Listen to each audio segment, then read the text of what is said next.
For those of you who don't know, but I also feature sarcastic commentary on my Patreon. This isn't posted up anywhere else except on Patreon.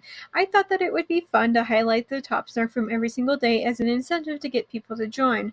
Or is it just me, or did January just fly by super fast? It feels like I barely put up the December video, and here we are staring down February already.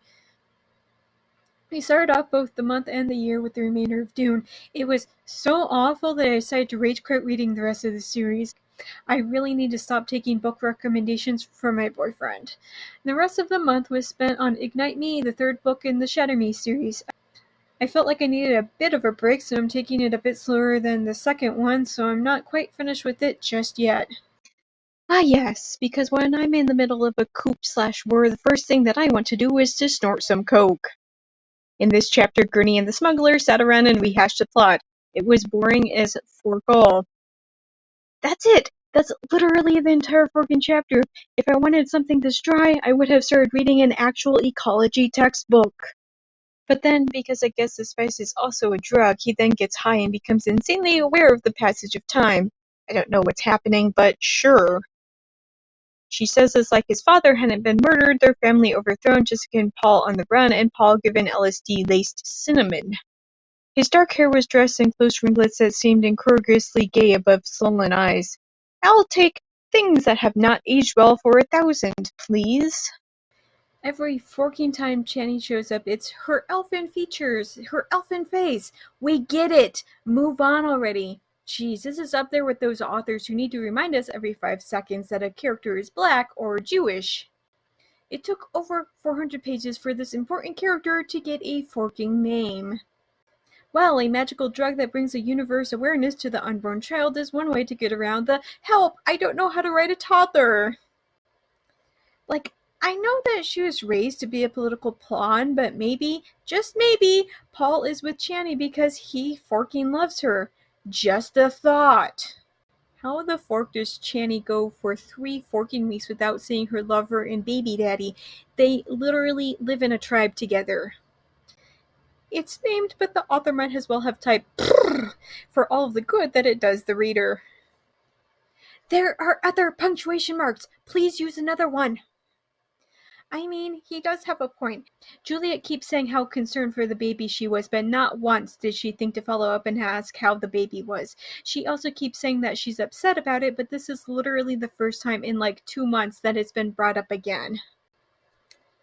It's huge, and this book spends just way too much time talking about it. Like, I think that this book has given us more about the closet than about Juliet's, Adam's, and Warner's physical appearances combined. Further proof that Castle's vision of Omega Point was such a forking shirty idea. A single bluff literally led to everybody's destruction. So Kenji is alive, if only because he's a designated sidekick and thus cannot be killed off page. About how Anderson then made off with the twins to become his personal Poke Center healers, and now he's probably forced them to heal his injured legs by now. I don't know how this book somehow makes us hate Juliet for siding with Warner while simultaneously making us hate Adam for being the over-controlling D-bag who just wants from Juliet. But congratulations, you somehow managed to do it. I feel my face flush so fast that for a moment I'm surprised I'm not standing in a toilet. I had to read this and so do you. There has been literally nothing in the narration to tell us that Juliet isn't a moron 24/7. Literally nothing. They argue. It's 90% of the chapter. Kenji keeps saying that Adam didn't really mean that and that he'll talk to him about it. However, this was notably absent when the others were begging Juliet not to go at the start of the chapter. But the longer Juliet thinks about it, she's convinced that Adam never actually loved her at all, because if you love somebody, you don't tell them that you liked it better when you thought they were dead. That's just messed up. I think this is legit the first book I've read where the main character went, yeah, he's a psycho, and yeah, I'm attracted to him, but his good looks don't make up for his psychotic behavior. But he still loves you. No, I say, he doesn't. That's a pretty heavy accusation. It's not an accusation, I say. One day Adam will realize that what he felt for me was just a crazy kind of desperation. We were two people who really needed someone to hold on to, and we had this past that made us seem so compatible, but it wasn't enough, because if it were, I wouldn't have been able to walk away so easily. I really like this. I've read so many books where the main character remains by the first guy who looked twice at her, if only because of that bizarre book logic that you can never find love ever again, that they continue to be with one another even when it reached that toxic boiling point. This series might have a lot of issues, but at least Juliet knew when to walk away from Adam without making the already bad situation worse by wanting to stay.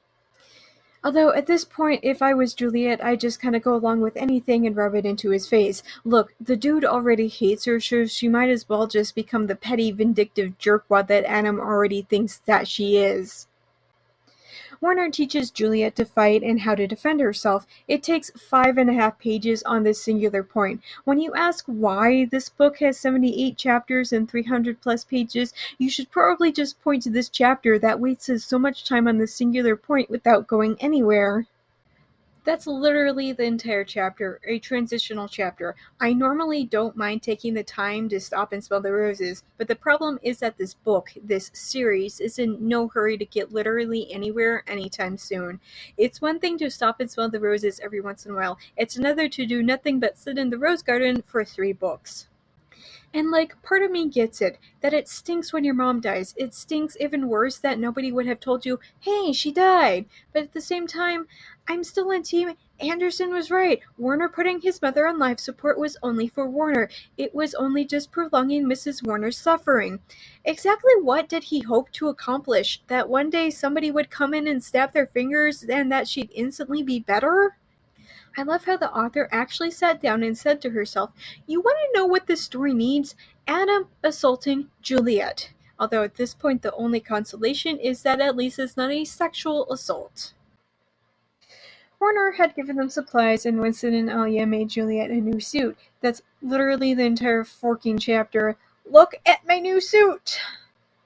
Thanks for listening. If you enjoyed this, you can read the entire Snark in full context in my Patreon for $1 a month. Come back next month for more out of context comments.